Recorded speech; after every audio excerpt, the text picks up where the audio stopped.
Yo, welcome to Out of Pocket with RGIII, hosted by your boy and the lovely, amazing 39-time All-American and my beautiful, unbelievable wife, Bridget Griffin. Make sure y'all like and subscribe to our YouTube channel. And go ahead and leave us a comment. Let us know who you want us to talk to next and what you want us to talk about. And we gonna make sure we get it done. On today's show, it's a special one. We're talking to a man who has 8 kids. 8 kids, but in the music industry, he's touched all of our lives in some way, shape, form, or fashion. I'm talking about the greatest hype man that has ever lived. He's an entrepreneur, he's a reality TV star, and he's one of the members of Public Enemy. I'm talking about the man that swings left to right, and his chain goes with him, his clock chain that is, the one and only Flavor Flav!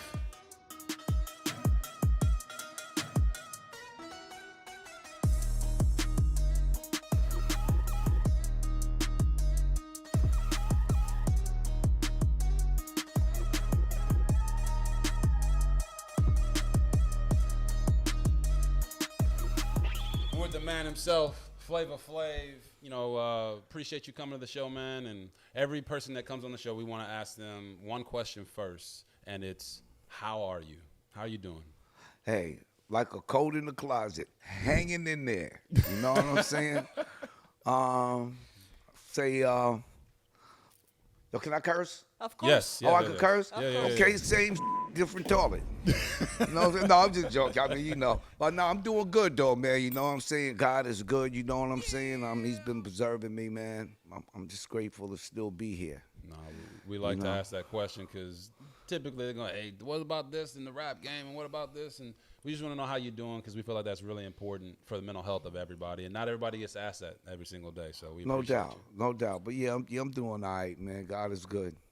I'm alive today, you know what I'm saying? Another day above ground, man. It's a great day for me. Let me tell y'all like this. Straight out, Patrick Mahomes is my favorite quarterback in the league. Okay. My favorite running back in the league is Saquon Barkley. Uh-oh. Because you're a Giants fan, right? Huh? You're a Giants fan, right? Yeah, well, I'm always favor all of my New York teams, even though I live in Vegas now. Okay. You know what I'm saying? But I favor all of my New York teams. You know what I'm saying? But I favor all teams. Okay. And the reason why I say that is because on every single team in the world that there's a fan of mine. Oh, last year I was at NFL Honors. Okay. And this lady came up to me. She had on a red dress. She came up to me. She said, "Hi, Flav. Can I have a picture? Can I take a picture with you?" I said, "Sure," because I don't never tell nobody no. That's I'm huge, not the because no a lot guy. of people say Yeah. no. A lot of people say no. Yeah. So I took a picture with the lady and everything. After I departed from her, somebody said, "Hey, yo, do you know that's Patrick Mahomes' mom?" I said, "What?"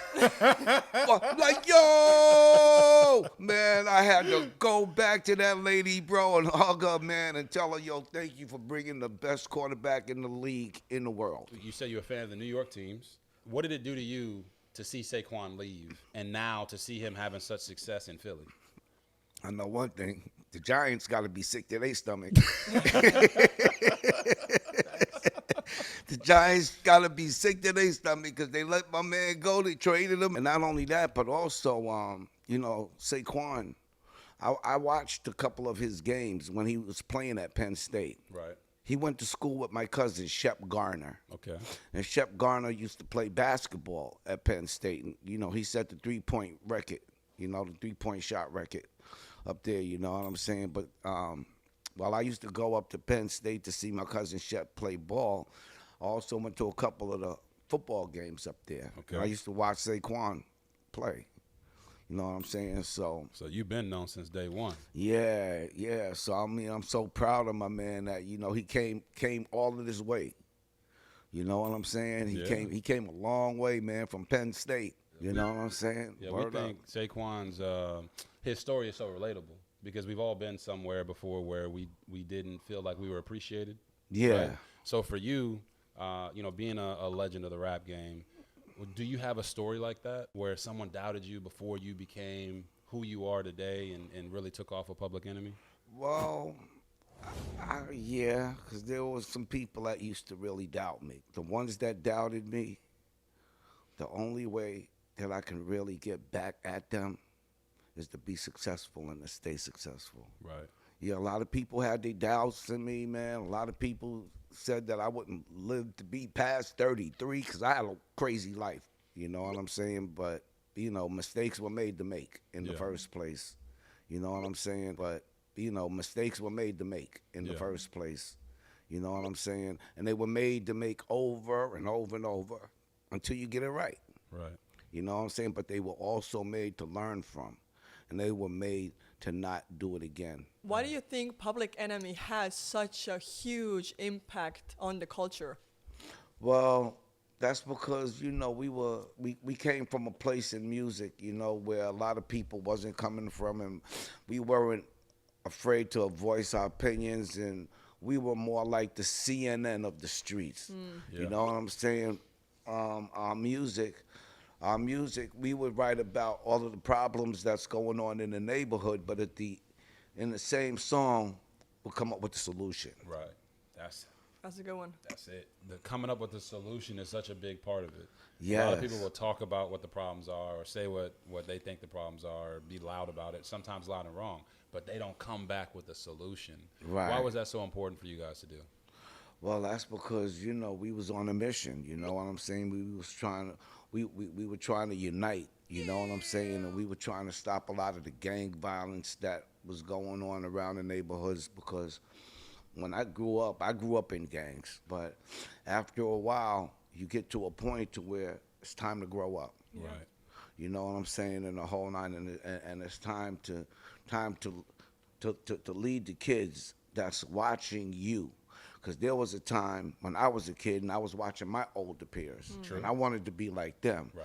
Well, there's peers that were under me that were watching me and wanted to be like me. Those were my emulators. You know what I'm saying? So if the kids are the ones that fill our shoes when we gone. Yeah. Yep.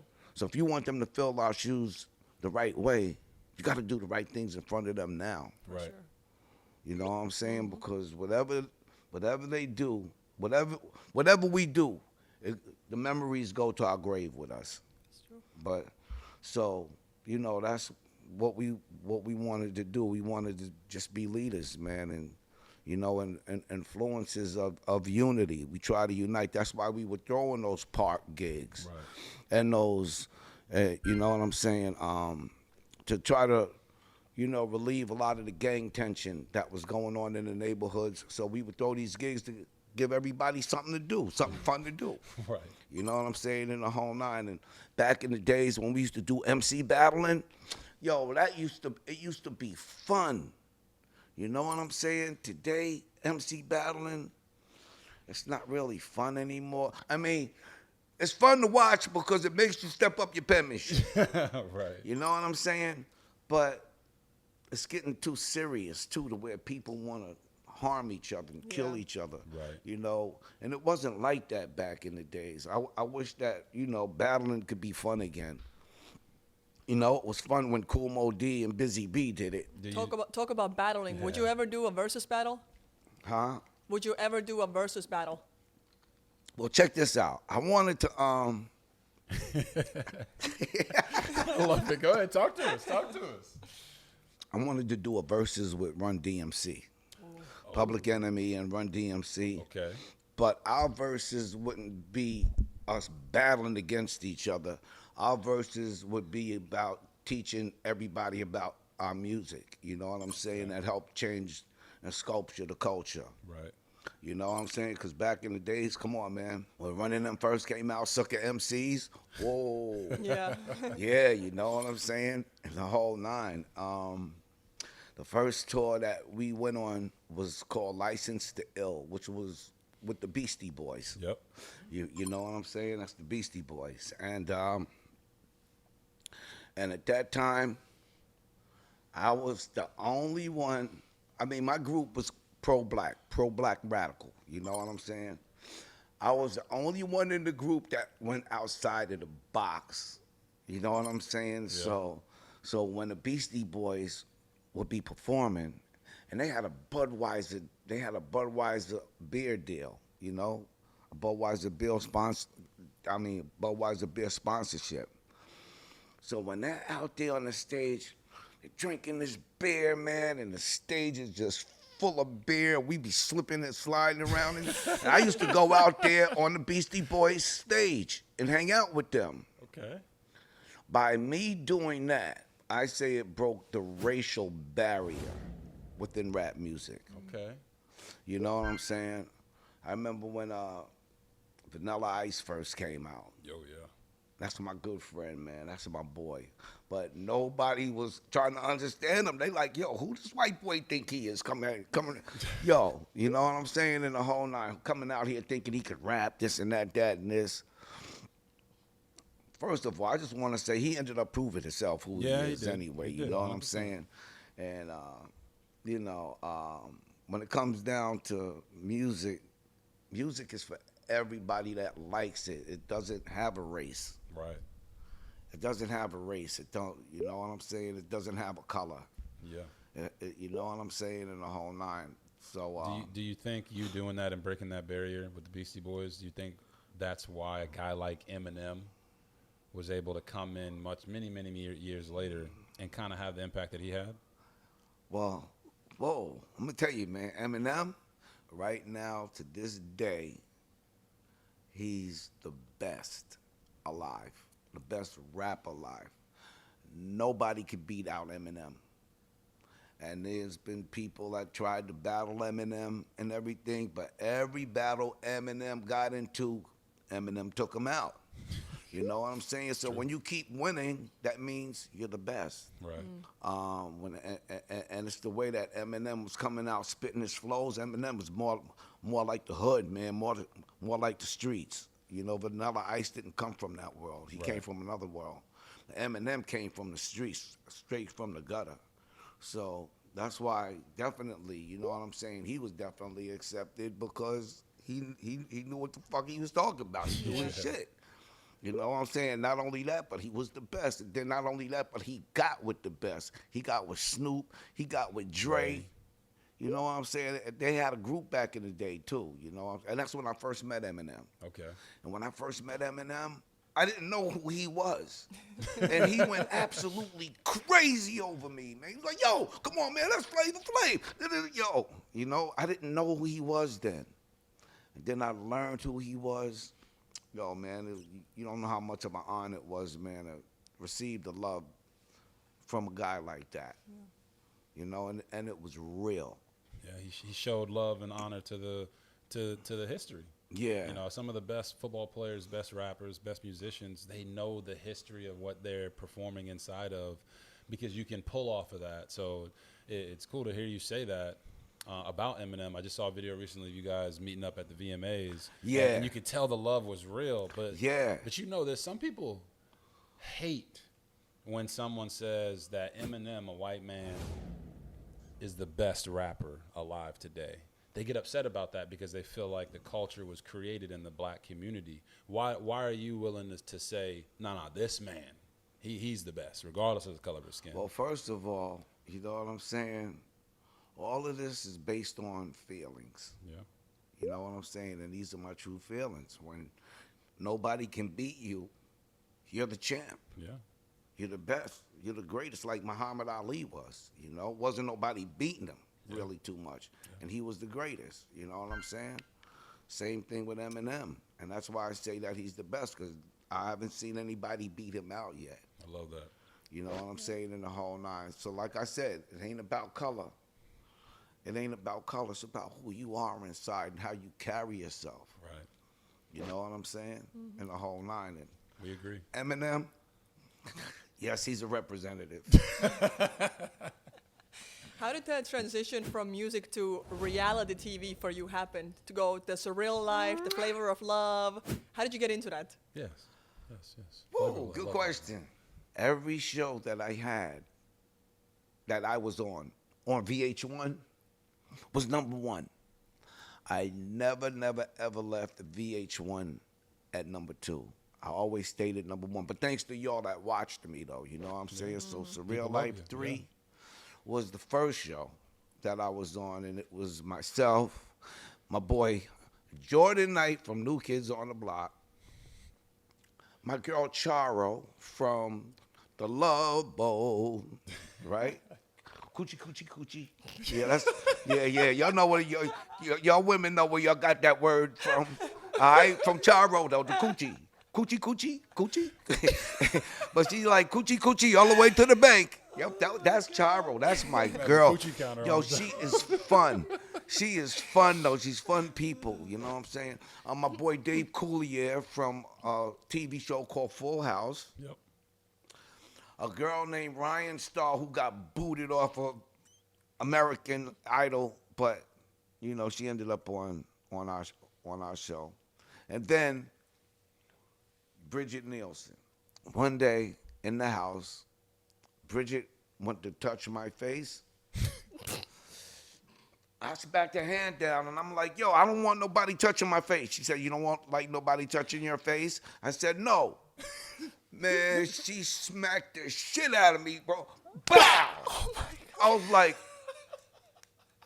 my first instant, my mom's told me, if somebody hits you, you hit them right back. And if I didn't hit them right back, I would get a beating. I'm dead serious. My mom's would fuck me up, G, right?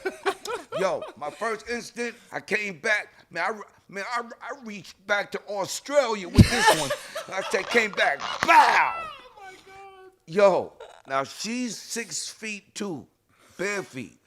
I'm 5'6.5". Right. Yo, she looked down at me and she said, ooh, I like that. I'm looking up at this lady like, oh, shoot, Flav, if you want a TV career, man, you better make friends with this lady because I don't know who she is. And I didn't know she was I didn't know she was a killer in movies and all of this and everything, you know what I'm saying? So we ended up falling in love. Aww. Anyway, me and Bridget ended up falling in love. And after the Surreal Life show, which was #1 that year, right? Then the producers, they heard about us falling in love and, being at the Mondrian. So they gave us our own show called Strange Love. Mm-hmm. Me and Bridget Nielsen. So Strange Love 1 was #1. Then we did Strange Love 2, a second season, which was #1. Then we did Strange Love 3, which was #1 that season. When Bridget left and she went back to Italy, they said, well, Flav, what you gonna do for love now? I said, I don't know. They said, well, you know about The Bachelor, right? I said, yeah, I know about The Bachelor, but I don't ever watch it. They said, good. We're gonna take you, Flav, we wanna put you in a house with 25 girls, and Flav, all you gotta do is narrow it down to 1. I'm like, okay. like this is gonna be kind of interesting. I said, okay, I'll try it. Let's see. That was Flavor of Love 1. Yeah.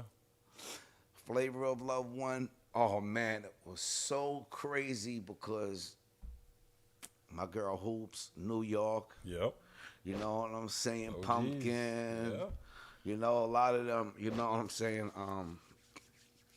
Those girls really helped me make great TV, you know what I'm saying? But anyway, so Flavor of Love 1 was #1. Yep. Then we did a second season of Flavor of Love, which was Flavor of Love 2. And that's where I picked Delicious. Mm-hmm. That was my biggest season ever because I brought VH1 its most viewers ever in its history, 7.5 million viewers. Wow. And they never ever seen those numbers ever again. They tried it with Bret Michaels. He couldn't do it. They tried it with my boy Ray J. He couldn't do it. Nobody could break my record but me. I'm the only one that could break my record, you know what I'm saying, in the whole 9. So there's only one Flavor Flav, you know? But were you actually looking for love, or is it mostly for entertainment? Well, it was really, I'm an entertainer. Yeah. Right. You know what I'm saying? But I mean, if I found love out of it, don't think I wasn't, hey, You know what I'm saying? I mean, give me the ball. I'm going to run a touchdown too, okay? All right? Just give me the ball. Give me the ball. I can score. I can score. You know what I'm saying? In the whole nine. But I was mostly entertainment, you know what I'm saying? All of the girls that were on my show, I really, really want to thank all of them from the bottom of my heart for making that show what it still is today. Because people today still binge watches my show. They be coming up to me like, oh my God, Flavor, yo, we had a Flavor of Love party last week. Damn, that show is like 15 years old. Yeah. You know what I'm saying? But people still watch it today like crazy. You know what I'm saying? And, you know, everybody asked me, well, you know, am I going to do another one? Honestly, to tell you the truth, me, been there, done that. I want to come back with something that can help me stay in the game longer. Right. And I want to come back a little bigger. Okay. You feel me? I don't want to have to go back and do the same thing to get big. Correct. Yeah. Or to stay big. You know what I'm saying? In the whole nine. You know, I mean, I had fun when I did it, and it was great. Thank you, girls, and the whole nine. You'll help make me, you know, help make my show what it is, the whole nine. Not only that, but also I did set some of those girls up on a good platform. Yeah. For sure. You know what I'm saying? Word up. Hoops, she's still moving around, doing her thing. You know what I'm saying? New York, she's still on TV. And talking about girls and you being so appreciative of these women, let's talk about women's sports, because you have made an insane impact on women's sports in the past year. Yes. So take the U.S. Water Polo Team, right? We all saw what you did for them at the Olympics, and what inspired you to get so involved with them? Well, the thing that inspired me, you know, these girls, when they're not in the water, they're home, living real active lives, like 2 and 3 jobs. Right. 2 and 3 jobs, you know what I'm saying? 4 jobs, you know what I mean? And it takes them, being in the water takes them away from, you know, the jobs and stuff. So I said, you know, I want to help these girls, man, you know, get this 3rd gold medal in a row. Yeah. I mean, it's 4th gold medal in a row, because they got 3 gold medals already in a row. You know what I mean? So I stepped in to sponsor the team. And Does being a girl dad have something to do with that? Huh? Does being a girl dad have something to do with that? Yeah, being a girl dad has a lot to do with that, because I know, you know, how women feel. You know, I know how my daughters felt. You know what I'm saying? Yeah. You know what I'm saying? So I know how you women be feeling. That's why I did that. That's why I did I love that. That's why I did that. I got to stand up for y'all, man. Yeah. You know what I'm saying? Got to stand up for women's sports, man. You know what I'm saying? Because, you know, women's sports are the least sports paid attention to. You know what I'm saying? Like water polo. Yeah. You know, when people see water polo being played, they watch it for a minute, but then after that, then they forget about it. I want people to pay attention to the sport, so after they watch it, they remember. Right. They remember it. Yeah. You know what I'm saying? And all of these girls want is just to be remembered, you know, for what they're doing. They want their recognition. Yeah. You know what I'm saying? So I was glad to do that. You know what I'm saying? What is Public Enemy doing? You guys got anything cooked up musically Man, me and Chuck D, we recording right now some more stuff. for it? Okay. Brand new stuff though. You know what I'm saying? We getting ready to come at y'all with some brand new stuff. On this summer, we going on tour with Guns N' Roses. Oh, nice. okay. Public Enemy, Guns N' Roses. Yeah, we're going to be out there touring together. So we want to have at least 4 to 5 fresh, brand new, spanking songs to take out on the road. Okay. So we recording right now, and then also I'm recording a solo project as well. Oh, really? Yeah, awesome. I Okay. can't stop making music. I gotta always go back to what brought me here. Makes Yeah. sense. And Makes what sense. brought me here was music in the first place. Right. You know what I'm saying? Never forget where you come from. Yeah. That's true. You know what I'm saying? You But got yeah. you got any songs cooked up for women's sports? Yeah, we What's do. the theme song for our U.S. Water Polo Team? Well, check this out. Check this out. There's a record that we did back in the day for Spike Lee's movie called He Got Game. Correct. Well, we took He Got Game Ooh. and we turned it into She Got Game.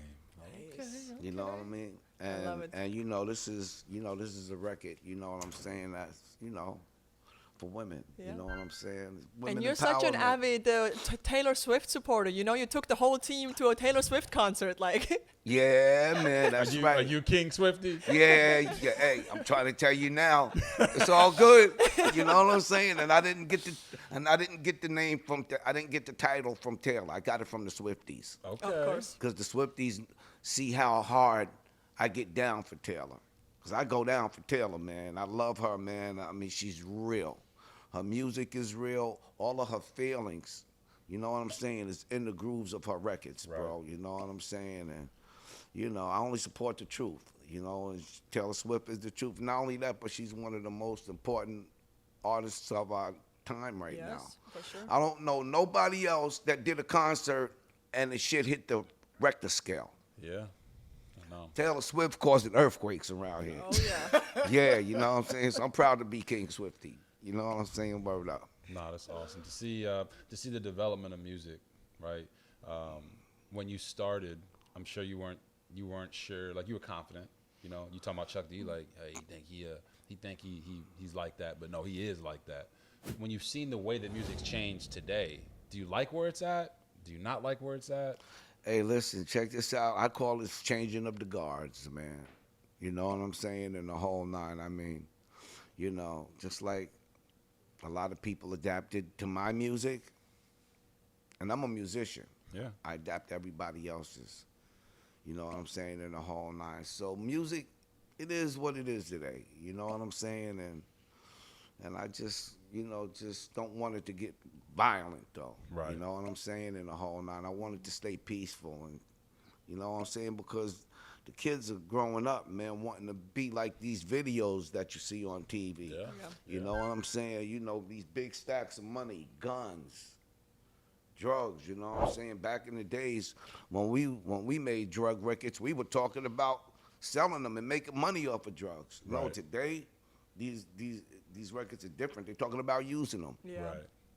You know what I'm saying? In the whole nine. And you got these little kids, man, that's growing up wanting to be like the superstars. And they That's think that's using what they these gotta drugs, glorifying the drugs and the money and all of that. You know what I mean? I just wish that they would not glorify the drugs and the money too much in front of the kids. Right. Let's talk about the origin of the clock chains. Where did that start from, Gus? This is clearly your signature look. Well, back in the day, we used to wear stopwatches. Yes. Yes. My dad got me some We stopwatches. used to wear stopwatches as a fad.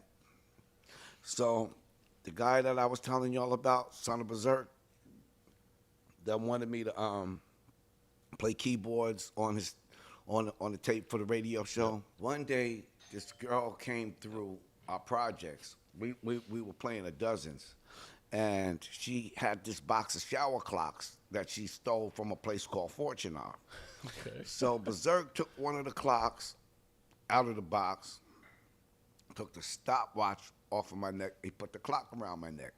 Everybody started laughing. Ah! So they dared me to wear it during the show. You dare Flav to do something, Flav would do it. That was me back in the day. I would do it. When we went to open up for the Beastie Boys in Passaic, New Jersey, 1986, I wore the clock on stage. When we got the newspaper clippings back, the next day we were on the front page of the New York Post, the Daily News, New York Times, all of that. And the look of the clock was dope. Yeah. So I decided to keep it. And if y'all look at our early Public Enemy photos, you'll also see Chuck D used to wear his clock too. Oh, okay. Yeah, so me and Chuck had clocks. Then one day I remember, man, my partner Hank Shockley saying, yo, man, you need to get rid of that clock, man. It's played out. Chuck already done took his off and stopped wearing his. Yo, that clock is played out. You need to stop wearing it. I'm like, man, I'm not stopping wearing my clock for nobody. You crazy? And I just kept it. And I love it. No, to this day, I'm not new to this. True this. There you go. Have you ever hid anything inside the clock? Oh my God. Sure. I'm just Like So what? I've hidden some things in there before. You know what I'm saying? I ain't gonna tell you what they was, but yeah, I've done it before. Yeah. You know what I'm saying? But there ain't no more hiding. There ain't no more compartments in here now. There you go. You know, but yeah, I used to have a clock. I used to hide stuff in there. Come on, man.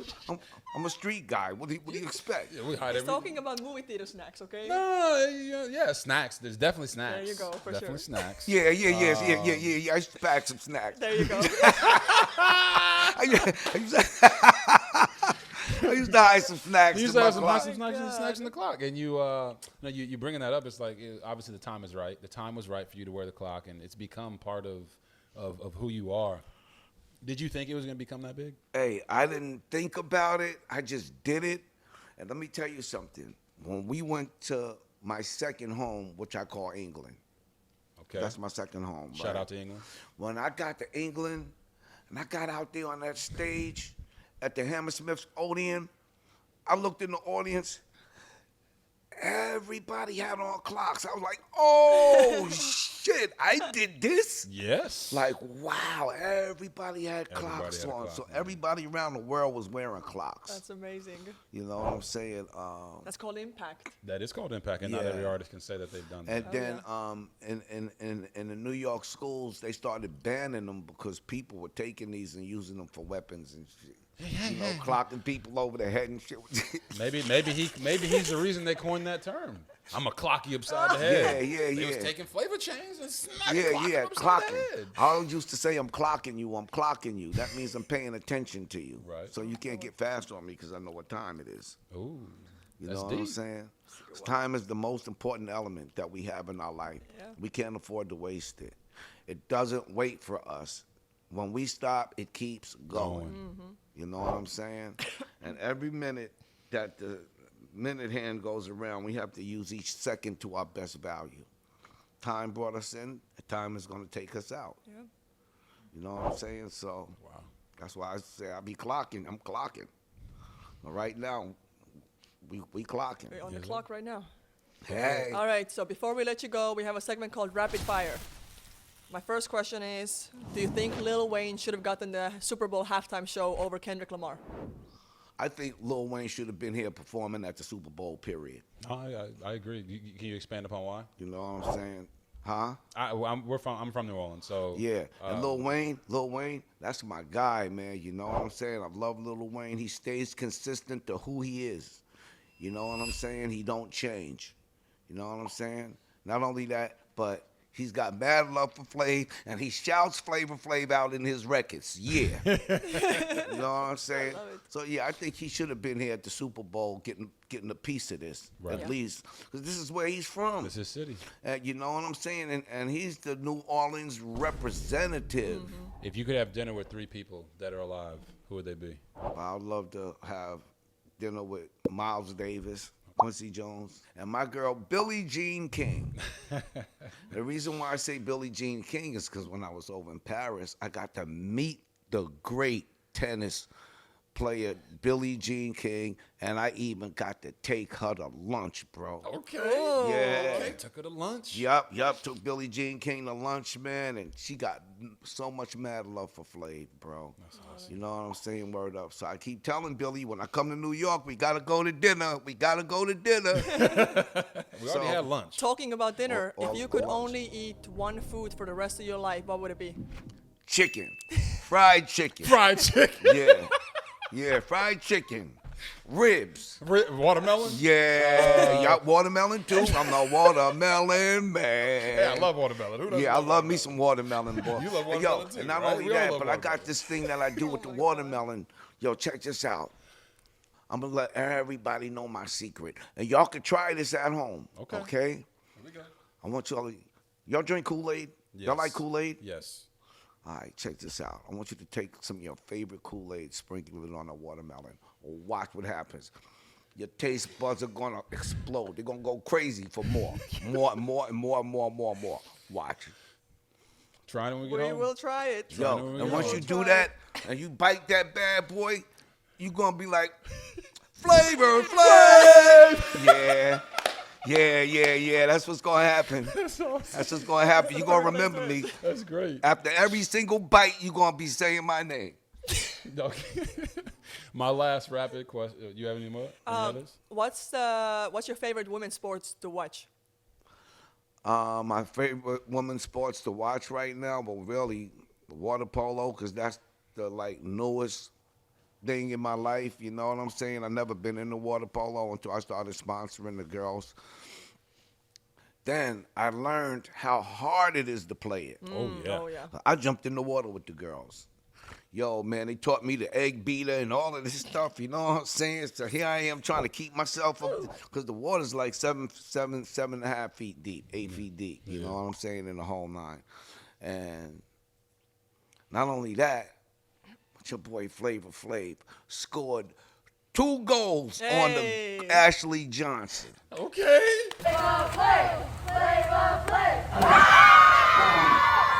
Yeah. Now, I think the first one she might have let me. But the second one, no, I got past her for real. And they was congratulating me, man. And I think I did good for my first time being in the water, you know what I'm saying? You're one of the best people who's been able to get in with us. Win. It's the hardest sport, though, out of all of the sports. Water polo is the hardest sport to play out of all sports. They're honored and very lucky to have you being the one that's sponsoring them. I think it brought so much attention to it. I think we actually reached out to you right after that, because it's like you never anticipate Flavor Flav being the one that's sponsoring the U.S. Women's Water Polo Team. And I think you're inspiring other people to kind of do the same thing with some of the sports. Hey, that's what I'm trying to do right now. I'm trying to get, other celebs, man, to step up and start sponsoring a lot of these, Olympic teams, because a lot of these Olympic teams, they don't have sponsors. Right. You know what I'm saying? In the whole nine. You know what I'm saying? Everybody loves the feeling of somebody has their back. Correct. You feel me? In the whole nine. And that's what I do for We're the on girls. board. We're on board to do something like that. We talked about it before, about being able to sponsor a team. So if any teams out there need some sponsorship, just hit us up. So last thing we do with every guest on the show is we have them put on their motivational cap. All right, and we want you to look at that camera, 30 seconds, 10 seconds, 15 seconds, a minute, whatever you want to do, to give a motivational speech to young man, young woman out there who might be struggling with addiction, might be struggling with some challenges that they're facing in their life. And what would you say to them to motivate them to make the change they need to make so they can live their best life? Well, the thing that I would say to them, first of all, where they are right now, I've been there. And, I've smoked cigarettes for 55 years of my life, and I drank for 53 years of my life. Right now, I've been clean off of alcohol and cigarettes for going on 5 years now. You know what I'm saying? In the whole nine. And if I can do it, anybody can do it, but they just got to put their heart and their minds to it, and they got to really want to do it for themselves. You know what I'm saying? You could go to all of the rehabs in the world. You know what I'm saying? I'm going to tell you something. Before I got it right, man, I went through about maybe 6 or 7 different rehabs before I ended up getting it right. But the way I got it right was because I wanted it really, really for myself. And I wanted it, for my kids and my moms, and the whole nine. So that's why I did it. You know what I'm saying? And if I could do it, anybody else can do it too. You know what I'm saying? And I'm glad that I went through a lot of the experiences that I went through, because now I can really help the people that's going through these experiences. I can help them out, and I can help people get off drugs. Now, you know what I'm saying? I could be around alcohol and not want it. You know what I'm saying? There's times now I go to the bar, man. I be buying all of my friends drinks and everything, and I'm sipping on my Red Bull and orange juice or something. You know what I'm saying? In the whole nine. And at the end of the day, man, they be like, yeah. I'm like, wow, I used to be that. I feel good now to be the designated driver, baby. You know what I'm saying? So, my thing is this, man. If you want to If you want it done right, if you want it to come out right, you got to do the right things. If you do the wrong things, then it's going to come out wrong. Yeah. So the name of the game is to do it right. You feel me? If you want your life to come out right, you just got to do the right things. And one of the right things is, to keep all of that shit out your body. You know what I'm saying? It'll add years onto your life. So that's why I think I look kind of good right now, because I stopped smoking, I stopped drinking. Everybody say I got that glow. You know what I'm saying? In the whole nine. We see you now. You know what I'm saying? Yeah, they say I got the glow, you know what I'm saying, in the whole nine. I want to thank you all for having me, though. No, thank you so much. We thank you for coming on the show. You're not just a legend. You found so many different ways to recreate yourself and really make an impact in a big way. So it's an honor for us to have you on the show, talk to you, get to know the behind the scenes stories of you going into reality TV and your blow up in the music industry. And we're big fans of you, man. So we appreciate you coming on the show. Thank you, man. And it's the same here for me being on, or in the same room with RGIII, man. I never took gymnastics, but I'm flipping. I'm flipping, bro. Word up. It's an honor to meet you and your wife, man. Just thank you both, for having me here. We appreciate you coming on the show. And make sure y'all like and subscribe to our YouTube channel. Appreciate Flavor Flav coming on the show, dropping some knowledge on us, having a great time. And we'll see y'all next time. That's right. We'll be black. We'll be back. We'll be both. I'll be both. She'll be back, and I'll be both. And she'll be back. And all that stuff. You know what I'm saying? The whole nine. Like that. Like this and like that and like this. And, yo, this was fun.